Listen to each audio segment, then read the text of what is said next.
Officer Daniel swept his flashlight across rows of porcelain faces, their glassy eyes reflecting the beam in a way that made his skin prickle. The silence was heavy, too heavy, until his partner, Max, froze. The German shepherd's body stiffened, nose twitching. Then came the bark, sharp, urgent, echoing through the aisles.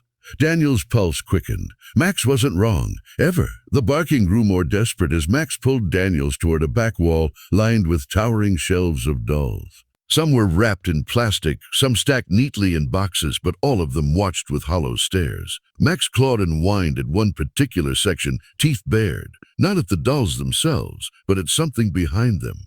Daniel shoved aside the boxes, revealing an old storage door barely visible under years of clutter. The handle rattled but didn't open. His flashlight caught something, a faint puff of air from the cracks around the frame. Someone was breathing in there. The challenge wasn't just opening the door. It was the uncertainty of what lay beyond. Daniels radioed for backup, but deep down he knew seconds mattered. He slammed his shoulder into the wood. Once, twice, the frame splintered and finally the door crashed open. The smell hit him first. Stale, damp, suffocating. His flashlight cut through the dark, and his heart nearly stopped. 3 children huddled together on the floor, eyes wide, faces pale, their small chests rising and falling with shallow breaths. They were alive. The children were weak, barely able to move. One little girl clutched a broken doll, as if it were her last comfort. Daniels knelt, gently wrapping his arms around the smallest boy. "You're safe now, I promise, but the challenges weren't over." Oh, the air in the hidden room was thin, and the children's breathing was shallow. One boy slipped into unconsciousness as Daniels carried him out. Panic surged, but he forced himself steady. "Stay with me, buddy. Stay with me." Max trotted beside them, barking as if urging them all to keep fighting. Outside, the storm raged, flooding the streets. Ambulances were delayed. Daniels wrapped his jacket around the children, using his radio to guide paramedics through blocked roads. He performed CPR on the unconscious boy until a faint cough escaped his lips. Relief broke through the tension, but Daniels knew they weren't safe yet.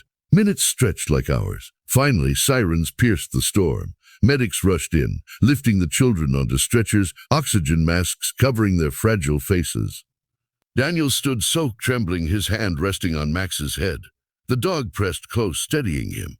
The investigation revealed the children had been missing for days, lured into the shop by someone who thought no one would look behind stacks of dolls. They might have suffocated if not for Max's nose and Daniel's persistence. At the hospital, Daniels visited. The little girl with the broken doll whispered, "You and Max, you found us." Her words cracked his heart wide open. He smiled, tears burning his eyes. Burning his eyes. "No," he said softly, "and Max found you. I just followed."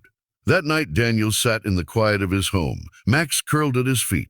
He thought about how close those children had come to fading away unnoticed. The world is often dark, full of shadows where the vulnerable can be hidden. But hope, he realized, is stubborn.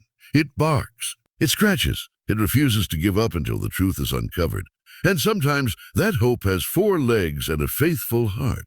This story is not just about a heroic 9 or a determined officer. It's about never ignoring the signs, about pushing through fear and obstacles when others' lives depend on it.